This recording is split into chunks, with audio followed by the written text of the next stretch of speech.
The Liberal government's war on misinformation is a solution in search of a problem.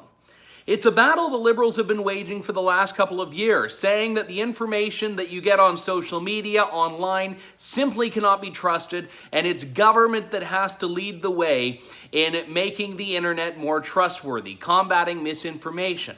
Now, by the way, I happen to agree with the premise that you can't believe everything you encounter on the internet, but I fail to see how governments and politicians, arguably the biggest purveyors of misinformation, are the ones that can bring a solution, or in fact, the ones that can bring anything other than an emboldening of the very problem.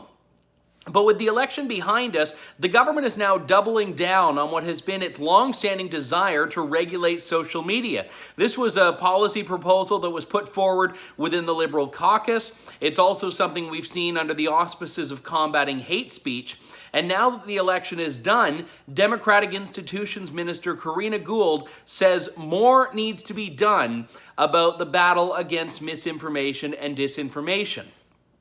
This was covered in a CBC story which seemed to actually discredit the very point that Gould was trying to put forward.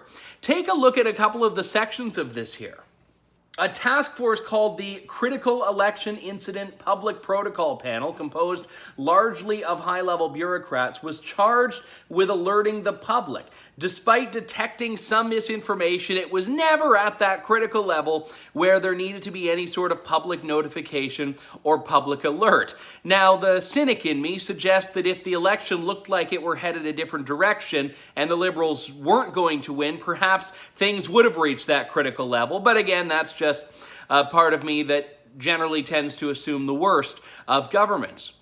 But you look at some of the experts that are quoted in this story, and they say that there really wasn't this mass misinformation fear that was supposed to have happened, that we had media outlets coming up with misinformation bureaus like the National Observer, like CBC, or government itself coming up with this task force. There really wasn't this problem.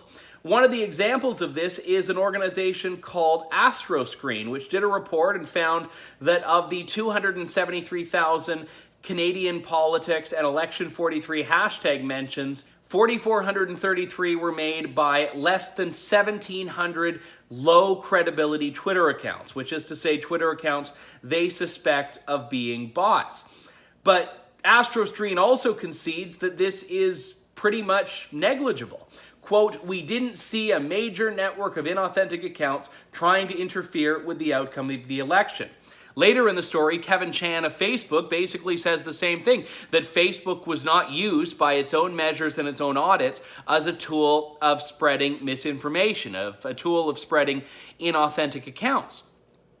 So why are we then seeing a government that insists more needs to be done? Why is government using what is essentially, in the common parlance, a nothing burger to justify cracking down on this problem that doesn't exist? The reason is very simple. It gives the government justification to regulate social media like it's been talking about doing for quite some time.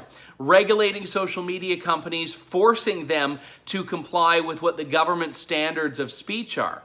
We saw CTV run a story just about a week and a half ago reporting on an audit that was done by Hill & Knowlton, a strategic development and management firm. And this found that Wexit, Western sentiments, Western separation, were really being driven by bot accounts. One of those accounts, by the way, responded to the story and said, "I'm not a bot, I'm a residential school survivor, but you're trying to erase my identity by just saying, oh, it's just a bot account." But this is something we see routinely on social media, where if you don't like it, oh, it's just a bot, it's just misinformation, it's just trolls. That may be so, but you cannot claim that voices that are real, that disagree with you, are, because they disagree with you, no longer real. It just doesn't work that way. But we have to be on guard for government ramming through some effort to, in fact, curb online speech expression, online free speech, because they claim to be doing it to sanctify the public space that is the internet. I don't buy it, and neither should you. For True North, I'm Andrew Lawton.